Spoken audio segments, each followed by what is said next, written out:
Hey everyone, welcome back to Sarah in the Universe and welcome back to episode 8 of In the Universe. I'm so excited to have you guys back for another episode of In the Universe.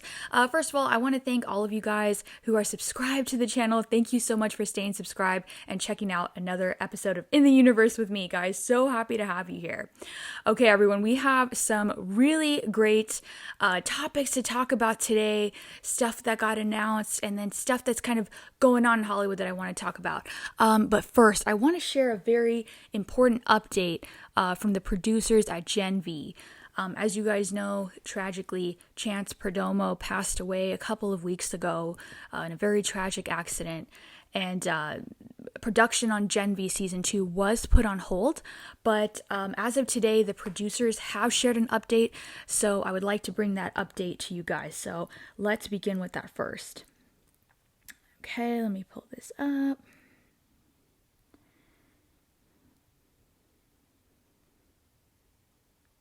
So this was posted on the official Gen V account. Sorry, guys. Yeah, I show things on my iPad. Sorry, there's a glare, but you can, if you want to read it for yourself, it's on their all their social media accounts. Okay, so it goes as this: from the producers of Gen V.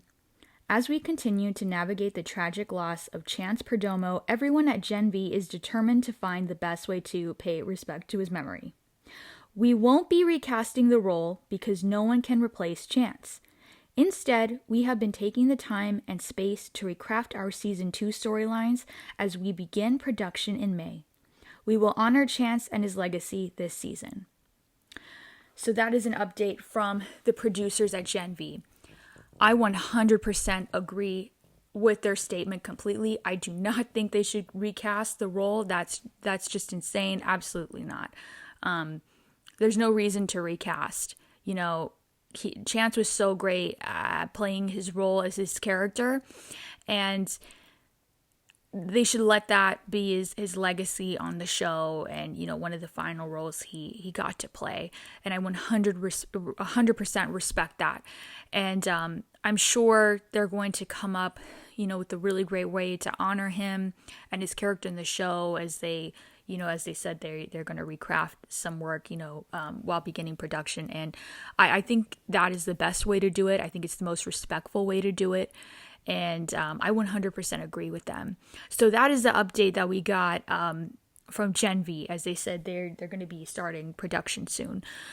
I will continue to share any updates regarding Gen V in general, but that's something that came out today, and so I wanted to share that on here. Okay.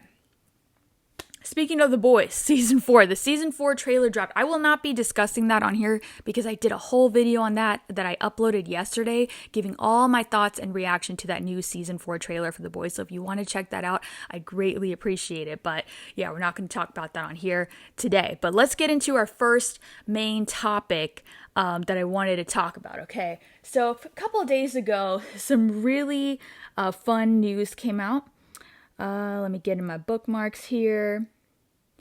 Okay. Yeah, so 6 days ago, it was announced that a live-action Scooby-Doo series is in the works at Netflix. Greg Berlanti is set to produce. Okay. That is super exciting. Yeah, okay.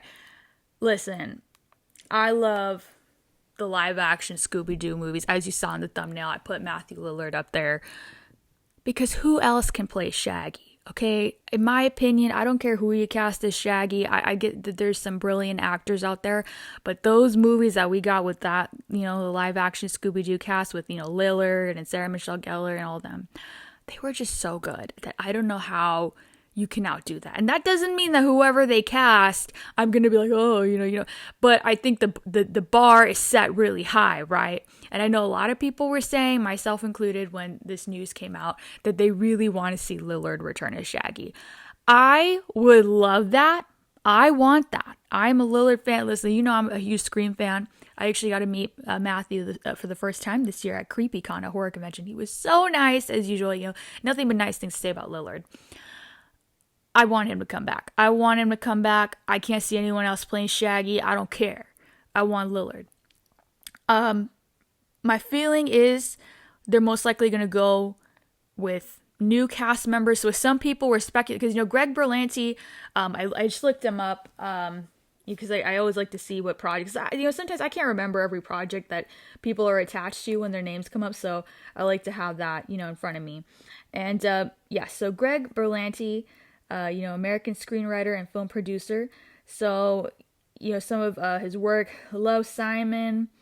And then what stood out to me was like Flash versus Arrow, The Flash and Arrow. Okay, I've never seen any of those shows, but I do know that they're part of like the CW.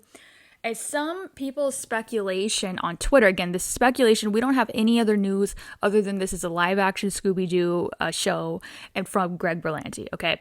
Some people's speculation on Twitter was that maybe it would be a Riverdale type situation. Listen, I'm not coming for the Riverdale fans. I have nothing to say. I've never actually fully watched Riverdale. I've only seen a few episodes. It wasn't really my thing. If it was your thing, I love that. I'm not hating. I just want you to know I'm not hating. I'm not being passive aggressive or anything like that. But some people's speculation is that it may be a Riverdale type series, with bringing, new cast, and maybe it's going to be, Riverdale is kind of like dark, kind of dark like that, kind of mysterious mystery show. Because I was thinking like, how are they going to do this? Because, the live action films with like Lillard and all that, they were really more like fun, very camp, very goofy. And I love that. I honestly would love to see for this live action Scooby-Doo, something like spooky and dark, but also maintain that funny, because I think that's what was so great about the animated series is that it had its spooky moments, but it definitely had, its quirks. It was funny and all that. And I would love to see that, come to the live action series as well. And also have, more of a horror aspect to it as well. So I don't know if that's what's going to happen. I don't know if that's, where they're going to go. I think it'll be really interesting. I just really hope they land the casting on this, whether it's new actors or whatever. I really hope they get what they think is, the best to cast. I think when you're talking about the Scooby Gang, you have to cast them right. They all have such different personalities, and I really think you have to land the casting for this to like fully work. So we'll see. That's all kind of, the whatever, the news that they gave us about that. But I'm excited to see what happens with that. I think Scooby-Doo is such a fun, I don't know what you want to say, like franchise IP that it's just so fun to do. And it's really interesting that it's coming out of Netflix. So I'm excited. So could it be a little like Stranger Things? Now that I said Netflix, I'm wondering if it's going to be kind of Stranger Things. Maybe we see some of the Stranger Things cast in there. I don't know.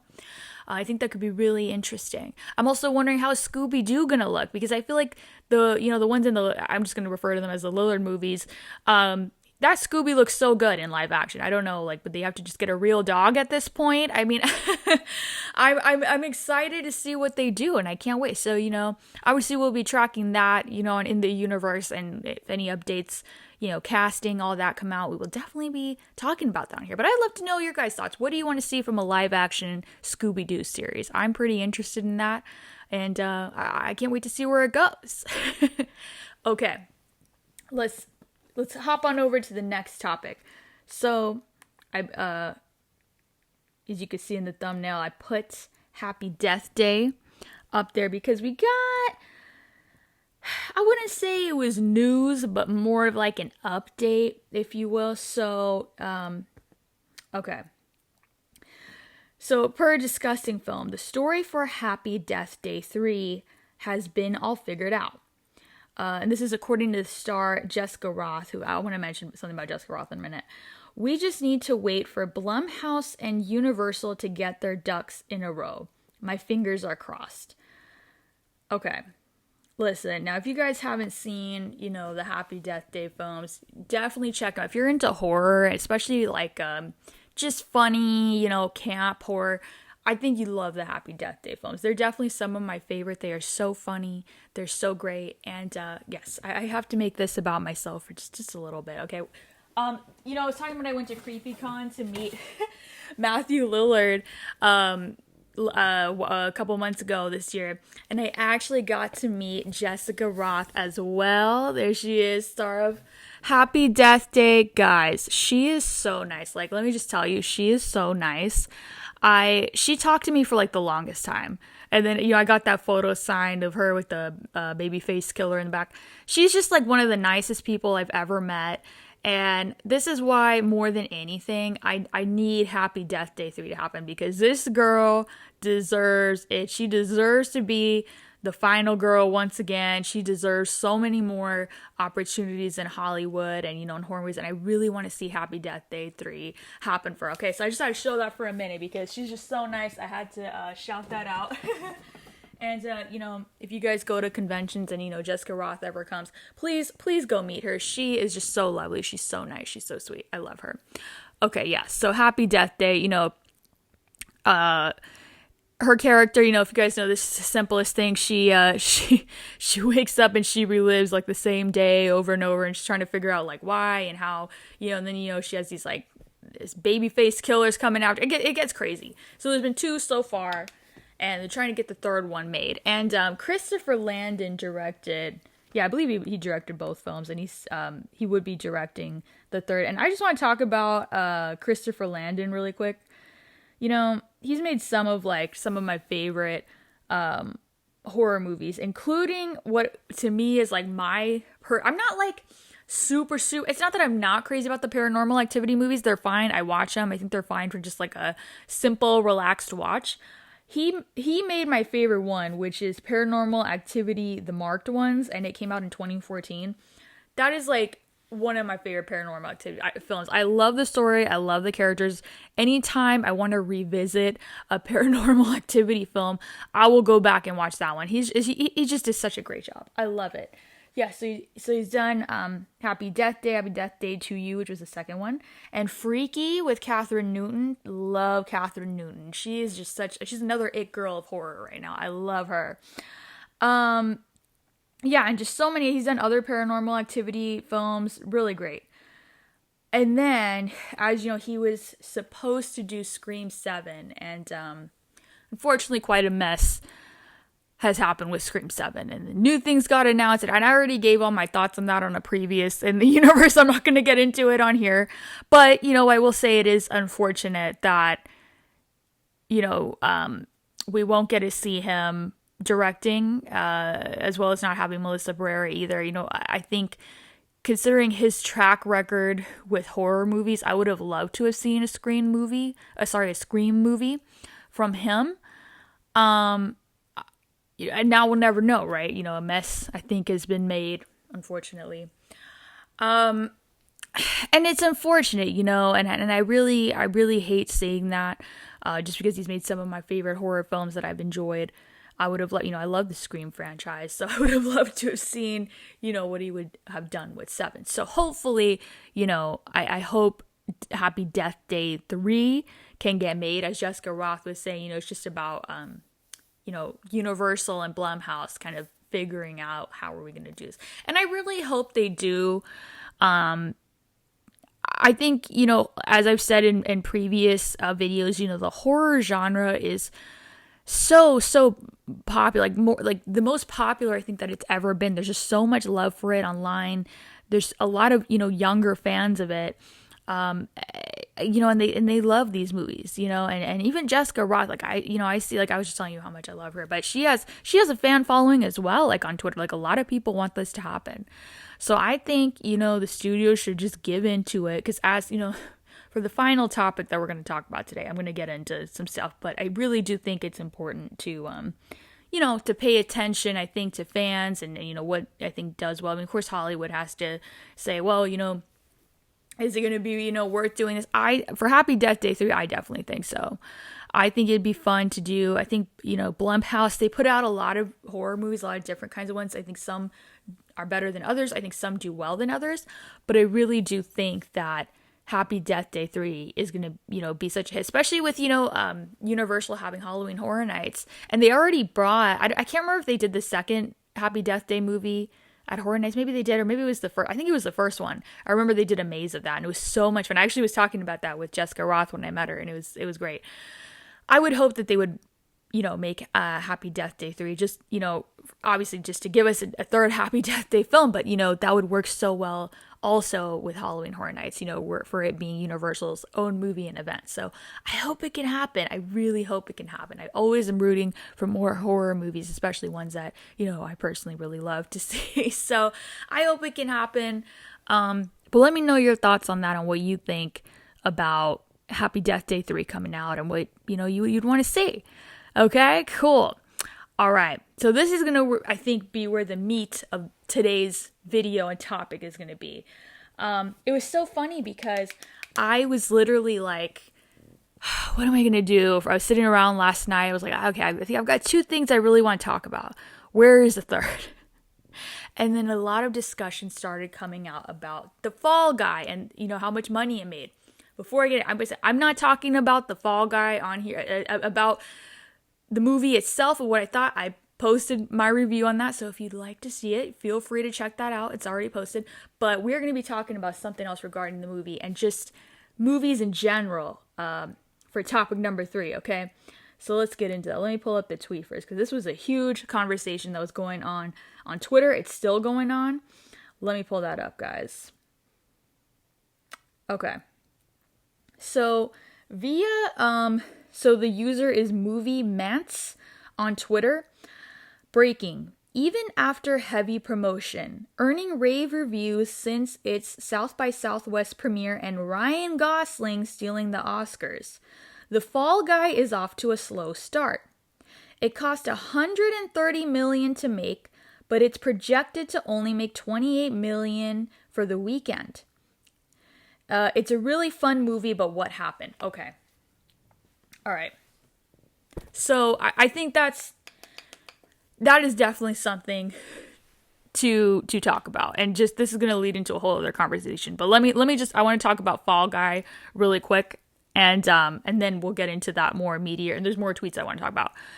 I was honestly wondering this myself. Now, when I went to go check out Fall Guy, I checked it out on, a Thursday advance screening.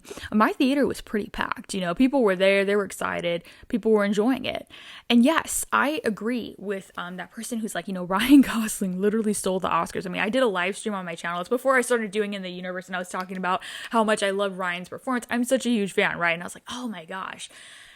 And then at WonderCon, I went to WonderCon back in March, was it? Was it March? I think so. And I went to a director's panel. I mentioned this in my review, where we got to see David Leitch, director of Fall Guy, talking about how he was so happy that the Fall Guy ended up coming out after Barbie because it just really spotlighted Ryan Gosling even more than ever. So Fall Guy, in my opinion, was really amped up to have the best kind of promotion. And then, you had Ryan Gosling doing all this promo. He's wearing the Fall Guy jacket everywhere he goes. I was talking about that there's a pre-show to Waterworld at Universal, a stunt show for Fall Guy. That's huge. The premiere, the red carpet was crazy. They had like stuntmen doing like all these like stunts and everything. I mean, they did a lot. They did a lot. So you wonder, like, why didn't it make as much money? Why didn't that many people go? By the way, I love the movie personally. Again, you can check out my review if you like. I get into it there. Honestly, I have no clue. But I think what the big conversation that was taking place is that when you have streaming services and that movie, it's from Universal, Fall Guy, so that's probably going to land on Peacock, which is their streaming service, in a couple of months or so. And I think that's kind of where that conversation was going, is that with certain movies, no matter who's in it, some people are just not going to bother to go to the theaters to watch it when they know, well, in a couple months that, the streaming service that I have, it's going to be on there. Why am I going to pay extra to go watch this movie in the theaters? Pay for gas to go, the economy that we're in right now. Pay for gas to go to the movie theater. Maybe I get these snacks that are super expensive, and then I got to sit through, how many trailers and, however, people just don't want to do it, I think, for certain movies. And, I was kind of shocked myself. It's something that I failed to mention in my Fall Guy review, is that it starred 2 of the stars from last year's biggest films, right? You got Emily Blunt from Oppenheimer, and then Ryan Gosling from Barbie. Fall Guy's literally Barbenheimer, right? And I especially with Ryan Gosling, there'd be way more pull. I mean, I'm not gonna lie. Really, one of the only reasons I checked out Fall Guy was because of Ryan Gosling. Like, I'm such a fan. That was the pull that got me. I think had anyone else been cast, I probably wouldn't have seen it, to be honest. So I think, there's that as well. And I think maybe that's, like I said, what David Leitch was like, oh, this actually works out so well for us that Ryan Gosling, having all that success with Barbie and everyone, the public just really loving him, that they hoped to have with the Fall Guy, and it just didn't happen. And honestly, I don't know. But I think, like I said, I want to get into the tweets, but it definitely is like that whole conversation of, well, if there's a streaming service and this movie is going to be on there in like a few months, why should I go pay extra to see it in the theaters? And I definitely think that's a great point. I definitely see, both sides of this argument here. Okay. So I'm just going to be reading off some tweets and just giving my thoughts. Okay, so another tweet from Physical Media _ it says, in a world where AMC A-list is $20 a month, Regal Unlimited $19 a month exists, you have no excuse not to be at the movie theater every week. Stop asking for more original movies and not showing up. All right, it's a little bit harsh of a tweet. Listen, personally myself, I have the Cinemark membership, but I'll tell you one thing. I don't use it every month. I mean, there was, I want to say before Dune 2 came out this year, I had not seen any movies because I would always say, oh, I'm going to go see that movie, but I just never got around to it. Because sometimes I just don't have it in me to go if it's not something I'm super passionate about seeing. And, this person is, and also no hate to this person, I'm just reading their tweet. I kind of just starred what I wanted to read. They're saying that AMC A-list is $20, but I think my Cinemark one might be $15, but I'm not sure. It's something like that. So they're saying AMC A-list is $20 a month, Regal Unlimited $19 a month. That's still expensive, okay? Considering the economy that we're in, that's still expensive. Considering the fact that you're saying people, okay, buy this thing for $20 a month, buy this thing for $19, but keep in mind, a lot of these people might have either one at least or multiple streaming services, which are all probably around the same price as well. So again, if you're not some, huge entertainment film fan, I think that's a lot to ask. And that's a lot of the studios to also expect, people to go and see, pay for these movies, every single month while also having that streaming service. I think that's a huge ask. Honestly, I don't know. I think that, in my opinion, it's like, I think about when I was a kid, before streaming services, we just still had cable TV. I don't even think we had on demand. I don't even know. But the movie theaters were constantly packed, like all the time, because that was, the one form of, I guess, when I say on demand entertainment, it's like, well, I want to go watch this movie now, I'm going to go watch it. Now you have streaming. Now you have digital purchases. People aren't doing that, It's just not happening. And there's a rare case that I like to get into where maybe this worked out. And I want to talk about, so this is also, since we're talking about Fall Guy being from Universal, I want to talk about Five Nights at Freddy, which was also from Universal. And this is really interesting because with my Halloween Horror Nights ticket that I purchased last year, I got a free 6 months trial of Peacock, which is Universal's streaming service. So Five Nights at Freddy dropped on Peacock the same day that it dropped in theaters. And it still made a ton of money. Let me see. I want to check out. I should have pulled that up. I want to see how much money it made overall. But that's a unique situation, and I want to get into that. Hold on.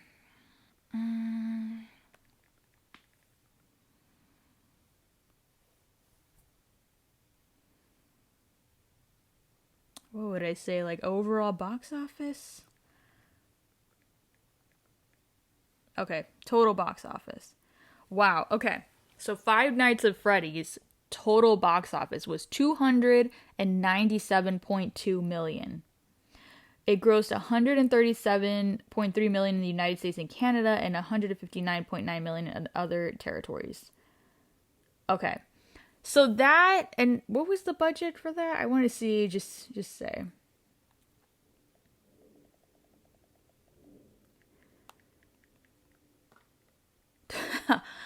Oh my gosh, $20 million budget for Five Nights at Freddy. Oh my gosh. Oh my gosh. Meanwhile, hold on, let's go back to that Fall Guy tweet. The Fall Guy made 28 million and it had $130 million budget. Okay. Yeah, and I'm going to talk about something else after that. I mean, so Five Nights at Freddy's really had this rare, it's not really rare, it's a rare win because yes, it did. You dropped it the same day on streaming, but it also made a ton of money outside of that.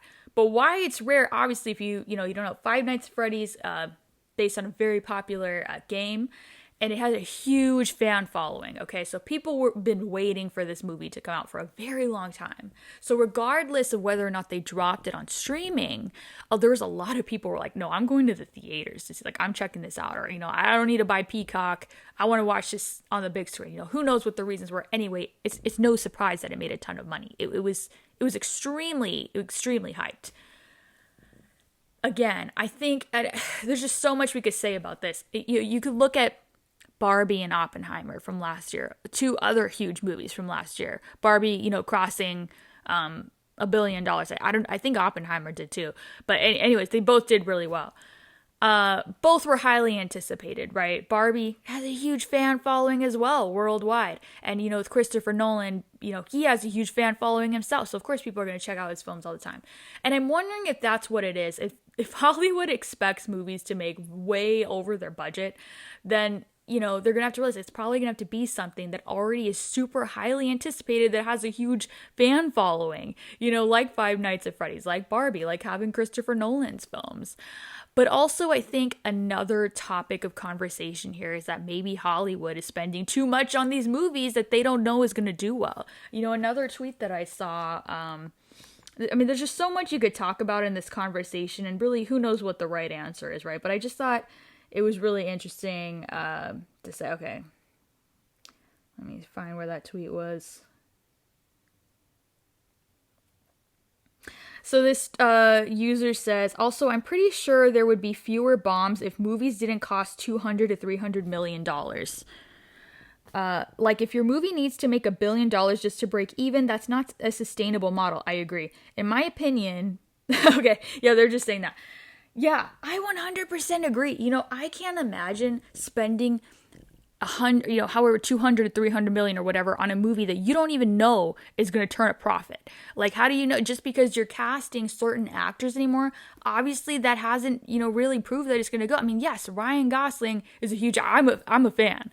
But even then, and that could happen with any actor. I mean, you could take the most popular actor who's really well loved right now and still put him, not everyone's going to see every movie they're in. I'll give you an example, and I'm not picking on him. Chris Evans was extremely popular with Captain America, right? With Marvel. No one's really seen his movies outside of that. I don't think they do as well as that. And you could argue, well, of course not. It's those are Marvel and he's Captain America in them. But that's what I'm saying, is that even you can take a really popular actor, no one's may follow their whole career outside of whatever made them super popular. So there's no guarantee for Hollywood anymore that no matter who you cast or who you put in the movie or what the movie's about, that people are going to go see it. They're only really going to start paying money to come out to the theaters to see movies that they are super interested in. And honestly, it is what it is. But I think that's Hollywood needs to lower its own expectations then. If they're expecting to make way over their budget and they spent $130 million making a movie, I think they have to have more realistic expectations that, post-pandemic, a lot of people did not want to return to the theater for whatever reasons. They're already paying for these streaming services. The economy's bad. Who knows? There's just multiple reasons. So maybe they need to make their expectations a little bit more realistic. But also, I did see these tweets up here. I'm going to wrap this up soon, guys. I apologize. So this person said, okay, and then Film Updates put out officially today, The Fall Guy debuts at number 1 with $28.5 million in its opening weekend. The film cost $130 million to produce. And this person quoted that and said, this is a good opening, actually. What's bad is that movies used to get months of a theatrical run to make up their budget. And now it's like 2 weeks and they're out of theaters and onto digital. It's a setup and it sucks. That one nailed it for me. That one nailed it. Yes, movies back in the day would stay for months and people would just have to go see those until new ones came out. But now it's like, how does this going to debut? on 2 weeks in, oh, it failed, okay, going to digital. We've seen that happen so many times, and I think that's insane, which Hollywood is, as in itself, set itself up for disaster if they're expecting to make huge numbers in just 2 weeks. For whatever reason, that's not going to work, especially, like I said, in this economy, especially when you have streaming. So it's just not going to work. I think if they're the ones that are disappointed, they've set themselves up. That's just what it is. And also this is just like a side thing, and then I'm going to wrap this up pretty soon because I feel like I've just been talking forever. But, I personally think, and I don't want to, spoil too much about Fall Guy.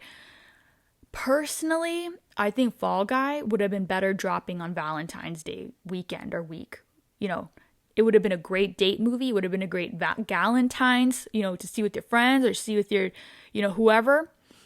It would have been a great movie for that. But I realized that February is award season in Hollywood. And 2 of the stars of Fall Guy were 2 of the stars of last year's biggest films that were huge contenders for award season. So there's just no way they could have promoted and marketed that film the way they did.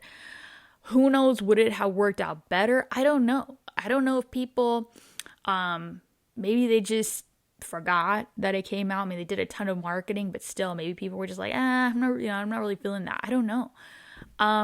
Either way, I think this is going to be a really interesting, kind of just like a trend to see, what does well in Hollywood, what are people really going out there to see. But I do think that maybe Hollywood itself needs to like lower its expectations of trying to, see if every film is going to make like a couple $100 million and, or even cross the billion. I kind of think those days are over with all the streaming services being out now. Every major studio has a streaming service. And I really don't think, unless, you're making something like Dune or I don't know what else, it's just your Barbie and Oppenheimer's. It's not going to have those kind of numbers, okay? Does that mean the film's bad? Absolutely not. I love The Fall Guy. I think you guys check out The Fall Guy if, you're into it. I mean, I think I'm still down to supporting original movies. I think it's great. I miss having, movies come out in theaters that weren't these huge epics, So I guess we'll see what happens. And I'd love to know your guys' thoughts on this as well. What gets you going out to the movie theater? Are you this kind of person to want to catch things at home? I'd love to know. Guys, I know I went a little bit over. I tried to keep this, I'm not too much over, but I feel like I could go on and on about that conversation about streaming and movie theaters. It's a huge conversation right now in Hollywood for sure. One thing else I want to say, that listen, I'm a fan of Hollywood. I don't like, dinging on people too much, but so I really dislike, I think it's usually like the directors will come out and they'll say things like, I don't understand why people like going to watch Marvel movies all the time. And look, I love Marvel, and I definitely don't defend Marvel all the time or anything. But like, as like a filmmaker, I don't think you should get mad at the public, the consumers, for choosing what they want to see. I think that's not a great look. And so anytime like, oh, I can't believe people just want to see Marvel movies and this is it.